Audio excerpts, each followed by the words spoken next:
Shalom Bapak-Bapak yang terkasih di dalam Tuhan Yesus Kristus. Mari kita akan menikmati berkat Tuhan di saat malam hari ini. Mari kita berdoa terlebih dahulu di dalam ibadah kita. Terima kasih Tuhan buat karya kasih Tuhan yang begitu luar biasa buat kami di malam hari ini Tuhan. Berkatilah ibadah kami, urapilah kami masing-masing Tuhan. Di tempat ini ataupun di rumah kami. Kau yang menyertai kami di dalam sepanjang kehidupan kami Tuhan. Kau memberkati kami. Serta ibadah kami, berkati anak-anak-Mu yang saat ini ya Tuhan berada di rumah. Terima kasih ya Bapa, kami menyerahkan ibadah kami malam hari ini di dalam nama Tuhan Yesus Kristus. Kami sudah berdoa. Haleluya. Amin. Shalom Bapak-Bapak Prihagios. Gimana kabarnya? Pastinya luar biasa. Mari kita akan menikmati berkat Tuhan dari pujian, dari firman Tuhan yang akan nanti disampaikan oleh hambanya. Kita naikkan pujian, berkuasa.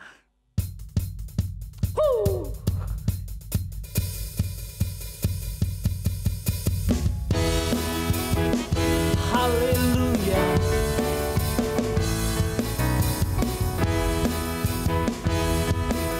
Berkuasa. Berkuasa di bumi di surga, bertata dalam kemuliaan. Dialah Tuhan Allah kita, namanya berkuasa, pembebas umatnya. Betapa hebat, betapa kuat dasarnya Allah kita. Dia berjaya atas semua perbuatannya. Betapa hebat, betapa kuat dasarnya Allah kita. Dia ternama Yesus Raja segala raja, Tuhan Allah kita. Haleluya. Mari kita nikmati pujian malam hari ini. Berkuasa di bumi di surga, berkuasa dalam kemuliaan.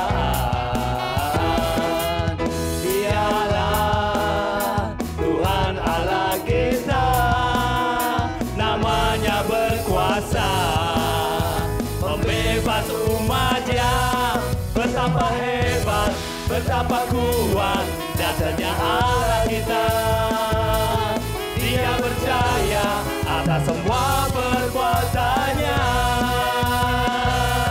Betapa hebat, betapa kuat dasarnya Allah kita. Dia ternama Yesus Raja segala raja. Betapa hebat, betapa hebat, betapa kuat dasarnya Allah kita. Dia berjaya atas semua perbuatannya. Betapa hebat, betapa kuat dasarnya Allah kita. Dia ternama Yesus Raja segala raja, Tuhan Allah kita. Tuhan Allah kita. Yes. Tuhan Allah kita. Haleluya. Sebentar kita akan terima firman Tuhan. Mari siapkan hati kita supaya firman Tuhan memberi kekuatan, penghiburan bagi kita. Kita akan pujikan pujian seperti rusa rindu sungaimu. Haleluya.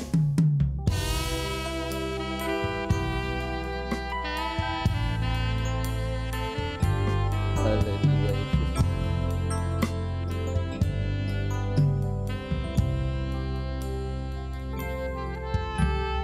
Seperti rusa rindu sungaimu, jiwaku rindu engkau.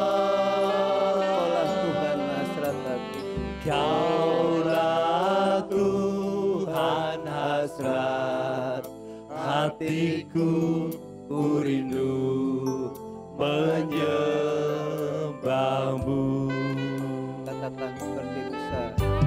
Seperti rusa rindu sungaimu, jiwaku rindu Engkau.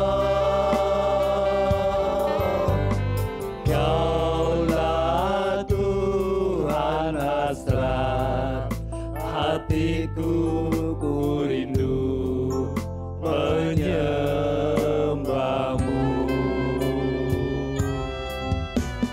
Engkau kekuatan dan perisaiku, kepadamu rohku berserah. Kaulah Tuhan hasrat, hatiku ku rindu menyembahmu. Katakan Yesus, Yesus. Yesus, Yesus, Kau berarti bagiku. Yesus, Yesus, Kau segalanya bagiku. Mari sama-sama katakan seperti rusa rindu. Seperti rusa rindu sungaimu, jiwaku rindu Engkau. Kaulah Tuhan hasrat, hatiku ku rindu menyembahmu. Engkau kekuatan. Engkau kekuatan dan perisaiku, kepadamu rohku berserah. Kaulah Tuhan hasrat, hatiku ku rindu menyembahmu. Yesus, Yesus, Yesus, Yesus. Yesus, Kau berarti bagiku.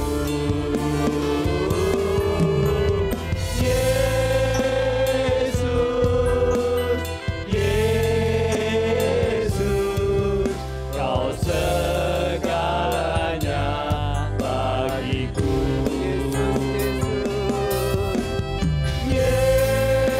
Yesus, Yesus, Kau berarti bagiku.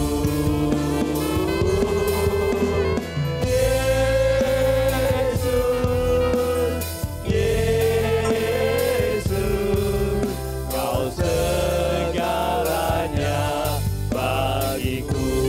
Segalanya bagiku. Kau segalanya bagiku. Segalanya. Kau segalanya bagiku.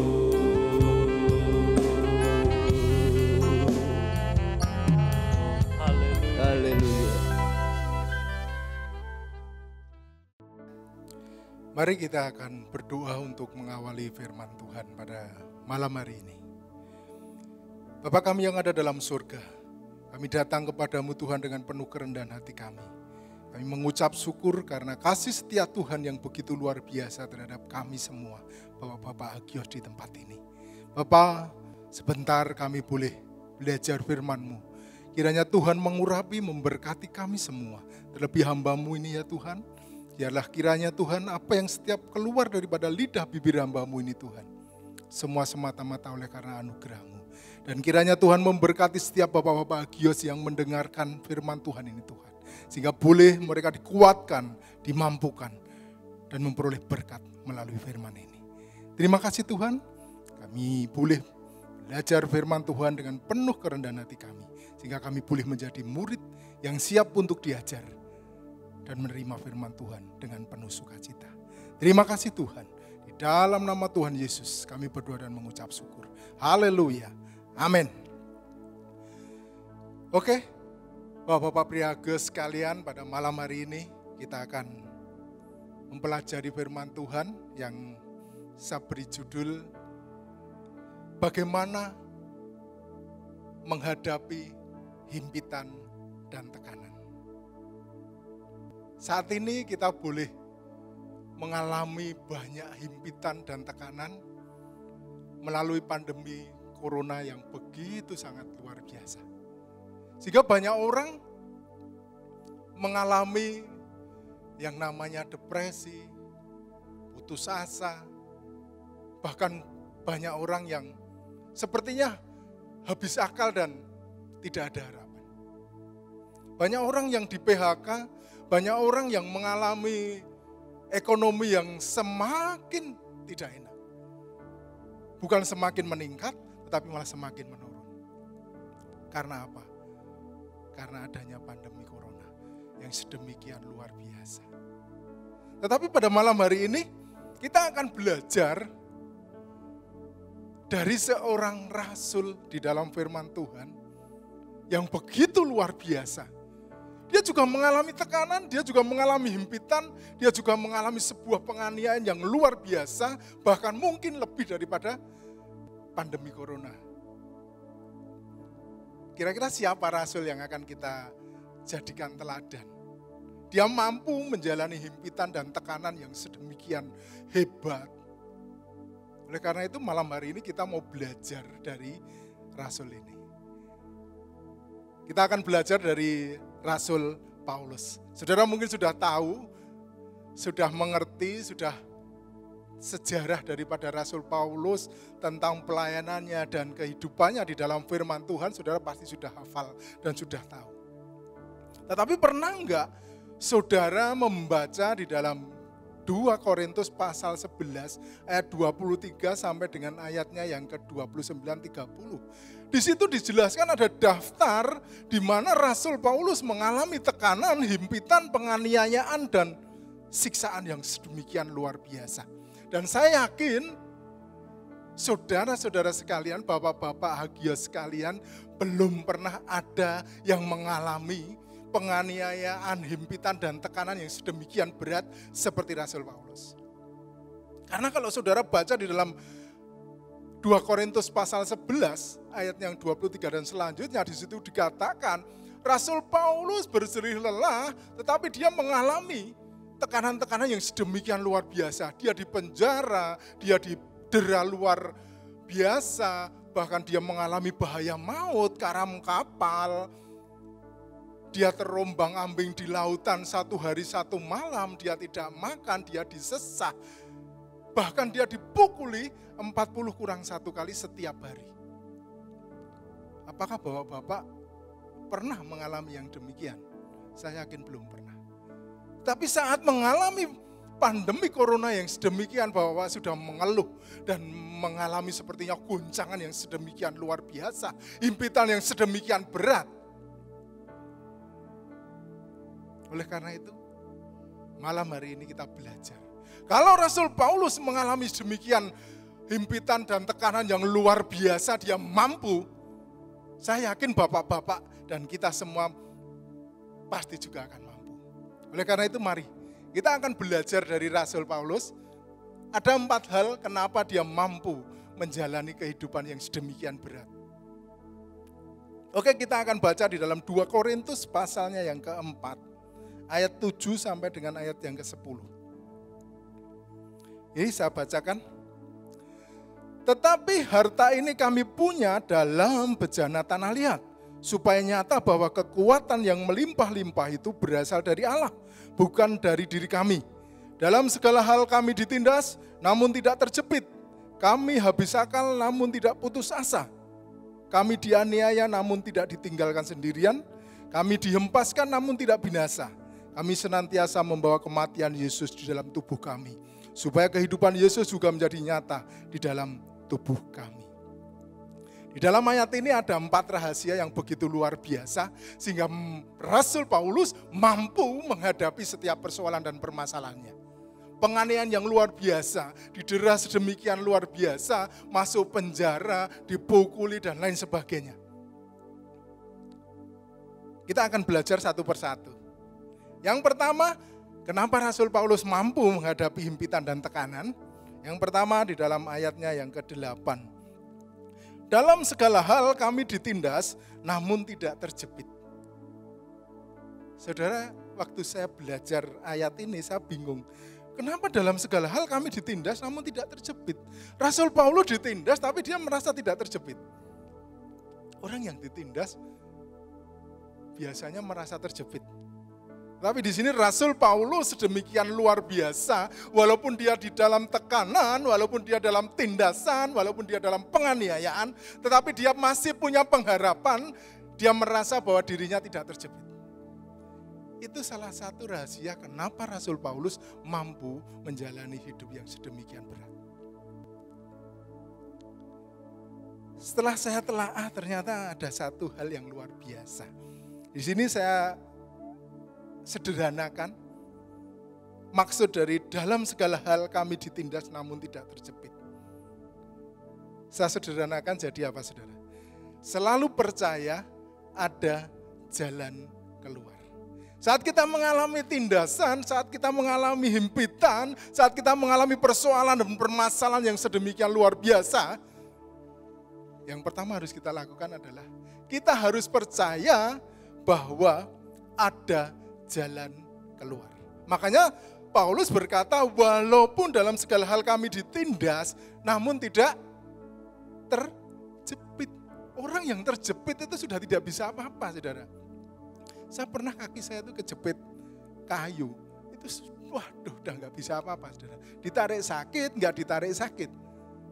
Akhirnya cuma pasrah. Kalau nggak diangkat kayunya, nggak mungkin bisa. Itu orang yang terjepit. Tetapi di sini dikatakan kalau ayat ini mengatakan dalam segala hal kami ditindas, namun terjepit, itu artinya nggak ada harapan. Tetapi Rasul Paulus di sini mengatakan dalam ayat ini jelas, dalam segala hal kami ditindas, namun tidak terjepit, masih ada harapan. Selalu percaya ada jalan keluar. Tahun 1985 saya mengalami satu penyakit. Penyakit itu datang tiba-tiba, di mana kepala saya itu kalau sakit itu datang, kepala saya itu seperti ditusuk-tusuk pakai besi. Dan saat itu datang, penyakit itu datang, mata saya merah dan seperti ada darahnya di mata.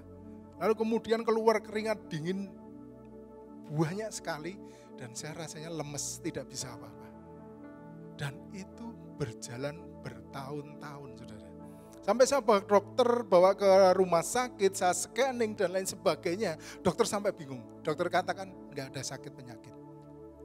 Dan saat itu, karena itu berjalan bertahun-tahun, akhirnya saya sampai merasa, waduh ini sudah tidak ada jalan keluarnya. Dan rasanya pengen mati. Sampai pernah terjadi, saya suatu hari sakit dan saya tidak mampu lagi untuk menahan sakit itu, sehingga saya di dalam kamar, kepala saya itu saya jedor-jedorkan ke tembok. Pikir saya kepala saya pecah, saya mati. Selesai. Tetapi ternyata malah tambah sakit. Akhirnya saya berhenti.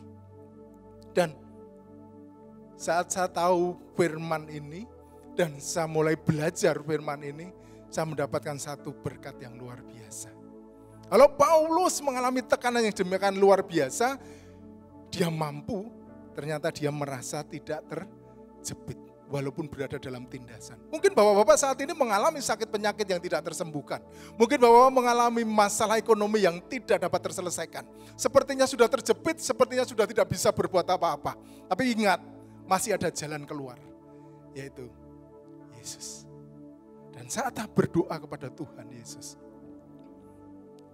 berdoa dan berdoa, berserah, ternyata nggak sembuh. Tetap masih sakit itu datang terus sampai 13 tahun lamanya. Tetapi setelah saya benar-benar berserah bersandar kepada Tuhan, 13 tahun penyakit itu hilang dengan sendirinya. Tahun 97 kalau enggak 98, penyakit itu hilang dengan sendirinya. Tanpa obat, tanpa dokter, tanpa rumah sakit. Dan saya yakin karena apa?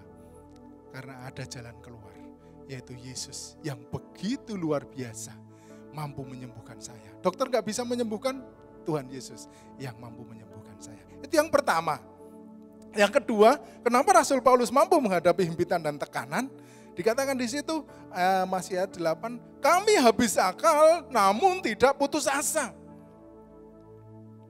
Saya berikan kata-kata yang lebih sederhana, tetap semangat dalam hidup ini.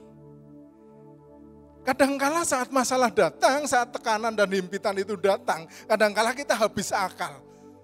Masalah ini belum selesai, sudah ada masalah lain. Masalah lain belum selesai, ada lagi dan seterusnya. Sepertinya tidak ada habis-habisnya. Sehingga kadangkala kita habis akal, kemudian putus asa. Aduh, kok masalah nggak ada selesainya ya? Tetapi Rasul Paulus berkata, kami habis akal namun tidak putus asa. Orang yang putus asa, orang itu sudah habis. Tetapi walaupun habis akal, tetapi kalau bapak-bapak belum berputus asa, masih ada harapan. Nah, Rasul Paulus juga seperti itu. Walaupun dia habis akal, mungkin mikir setiap hari dipukuli, setiap hari didera, disesah, tetapi dia tidak pernah habis pengharapannya kepada Tuhan. Sehingga dia tidak pernah yang namanya putus asa. Kalau kita putus asa, maka kita akan selesai. Ada satu istri datang kepada saya malam-malam, ketok-ketok pintu, nangis-nangis. Lalu dia ngomong, Pak Tony, aku sudah enggak kuat. Loh, ora kuat ngopo? Suamiku selingkuh sekarang sama Bu Rene, pembantune. Waduh, wingi karo kancane, wingenane karo relasi kerjanya. Sekarang sama Bu Rene. Nah terus gimana Bu? Mau cerai atau mau apa? Sebenarnya saya masih mau mengampuni. Kalau masih mau mengampuni, diampuni. Tapi jangan pernah putus asa dengan persoalan permasalahan itu. Nah terus gimana Pak Tony? Dah, sekarang ayo semangat, jangan ngelokro, jangan putus asa. Jalani hidup ini dengan penuh semangat, ampuni suamimu, dan pandang ke depan. Dan puji Tuhan, ibu ini mau mengikuti. Sehingga akhirnya dia mulai saya kasih tahu, Bu, ya mulai sekarang ayo belajar untuk macak titik lah. Pakai pakaian yang lebih bagus. Supaya apa? Suamimu kalau pulang kerja, lihat kondisi kamu, waduh cantik. Sehingga dia tidak ngelirik kiri, tidak ngelirik kanan. Dan benar saudara, akhirnya suaminya saya undang, setelah ngomong-ngomong, dia pun juga akhirnya mau dan puji Tuhan. Telah terjadi pemulihan luar biasa. Mereka kembali rukun dan sekarang boleh hidup menetap di Bali dan sukses di sana. Puji Tuhan. Karena apa? Karena si istri masih punya pengharapan. Dia tidak putus asa. Dia semangat menghadapi hidup ini. Walaupun mungkin himpitan dan tekanan datang. Bayangkan kalau melihat suaminya seperti itu. Hampir putus asa. Tapi dia belum putus asa. Nah, mungkin bapak bahagia sekarang juga mengalami hal yang demikian. Tapi jangan pernah putus asa. Boleh hilang akal. Tapi jangan pernah putus asa. Tetap semangat. menghadapi hidup ini. Yang ketiga, ayat 9 dikatakan, kami dianiaya namun tidak ditinggalkan sendirian. Kadang-kala masalah datang menimpa kita, silih berganti, sepertinya kita sendirian. Kita berdoa, kita sepertinya single factor, menghadapi sendiri, melawan sendiri dengan kekuatan sendiri. Tetapi Rasul Paulus berkata, kami dianiaya namun tidak ditinggalkan sendirian. Artinya apa, saudara? Artinya kita harus percaya akan penyertaan Tuhan. Kalau Tuhan itu adalah Maha Penyerta, Dia selalu menyertai kehidupan kita, dimanapun kita berada, dalam kondisi apapun kita berada, Tuhan selalu menyertai kita. Baik dalam kondisi kita enggak enak, baik di dalam kondisi kita enak, baik di dalam kondisi kita diberkati maupun tidak diberkati, Tuhan selalu menyertai kita. Cuman seringkali kita tidak mau disertai oleh Tuhan. Lah, Rasul Paulus kenapa mampu menghadapi tekanan dan himpitan yang sedemikian luar biasa? Karena dia tahu bahwa ada yang menyertai dia. Sehingga walaupun dia di penjara, walaupun dia terombang-ambing sehari semalaman di tengah lautan, karam kapal, dipukuli, didera, dia tahu masih ada Yesus yang menyertai dia. Sehingga dia diberikan kemampuan, diberikan kekuatan untuk menghadapi itu semua. Jadi bapak-bapak jangan pernah ngelukru. Karena ada yang menyertai bapak-bapak. Walaupun kadang-kala kita merasa seperti sendirian. Benar ya bapak-bapak ya? Tapi mari, malam hari ini kita harus benar-benar belajar bahwa kalau Rasul Paulus mampu, karena dia tahu, dia disertai oleh Tuhan di atas segala Tuhan. Dia disertai oleh Raja di atas segala Raja. Dia disertai oleh pencipta seluruh dunia ini. Sehingga dia jalani hidup itu dengan penuh semangat. Yang keempat, yang terakhir, dikatakan ayat yang ke-10. Kami senantiasa membawa kematian Yesus di dalam tubuh kami, supaya kehidupan Yesus juga menjadi nyata di dalam tubuh kami.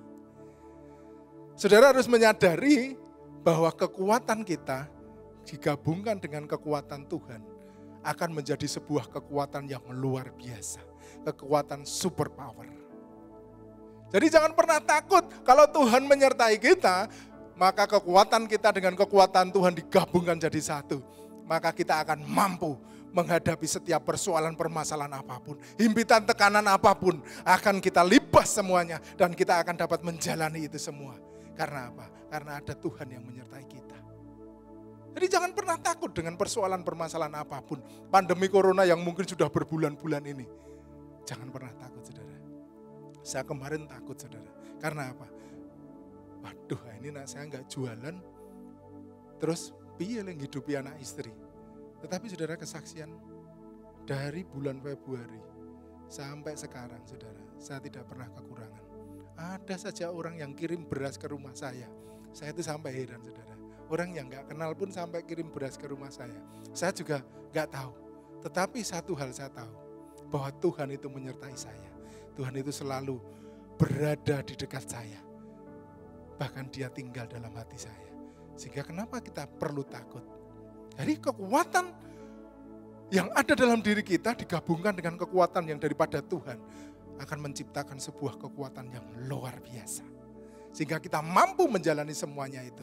Menjalani apapun persoalan permasalahan yang harus kita hadapi. Saudara tahu enggak?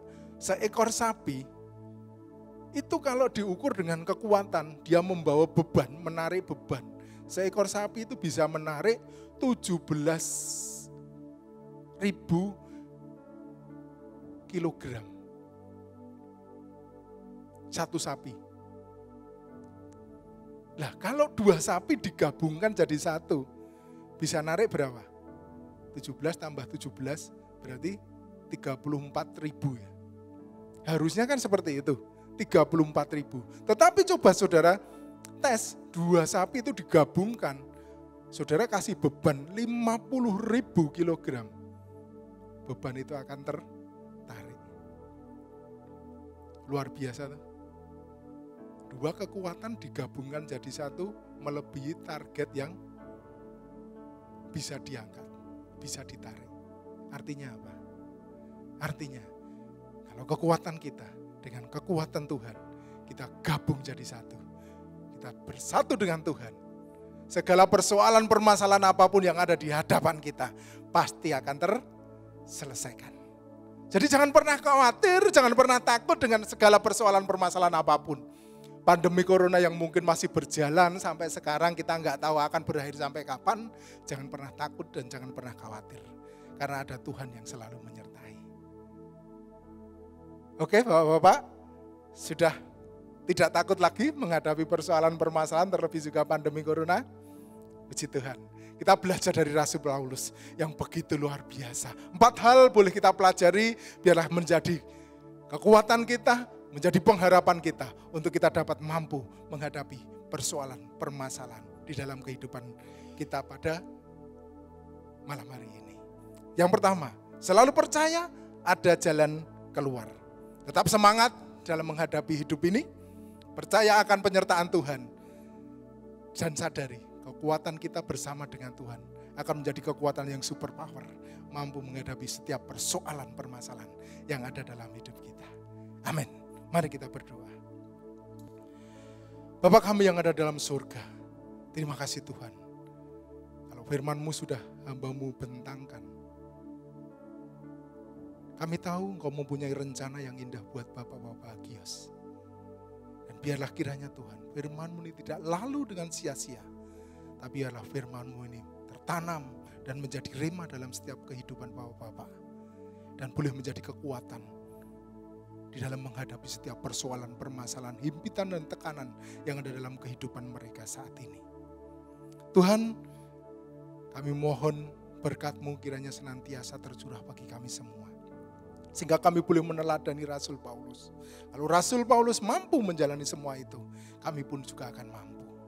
Terima kasih Tuhan, hamba-Mu berhenti berbicara, tapi kami tahu Engkau tidak pernah berhenti berbicara melalui Roh Kudus di dalam setiap hati kami, dalam hidup kami, untuk selalu menguatkan kami. Terima kasih Tuhan untuk firman-Mu pada malam hari ini.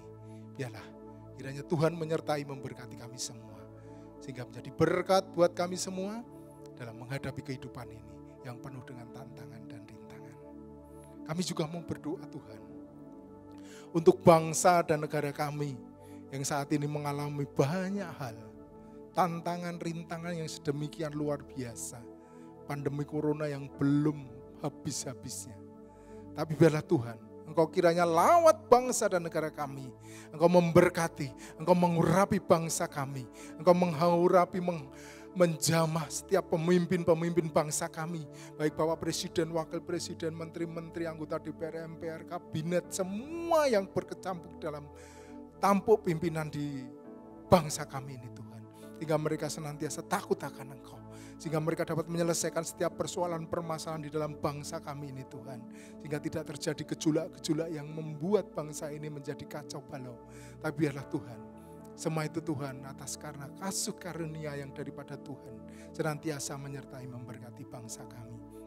Terlebih juga kota kami Yogyakarta ini ya Tuhan. Engkau Allah yang senantiasa menyertai memberkati. Sehingga kota kami ini boleh menjadi kota yang damai, tentram, aman. Walaupun mungkin pandemi saat ini juga masih berjalan. Tapi Tuhan biar kiranya Tuhan mengurapi, memberkati setiap orang-orang yang ada di kota kami ini. Tuhan memberkati juga pemimpin-pemimpin kota kami ini, gubernur, wakil gubernur, bahkan Tuhan juga bupati-bupati, wali kota, bahkan kepada aparat-aparat yang rendah sekalipun sampai RT RW Tuhan. Engkau mengurapi, Engkau memberkati, sehingga boleh kota kami ini menjadi kota yang diberkati oleh Tuhan. Terima kasih Tuhan.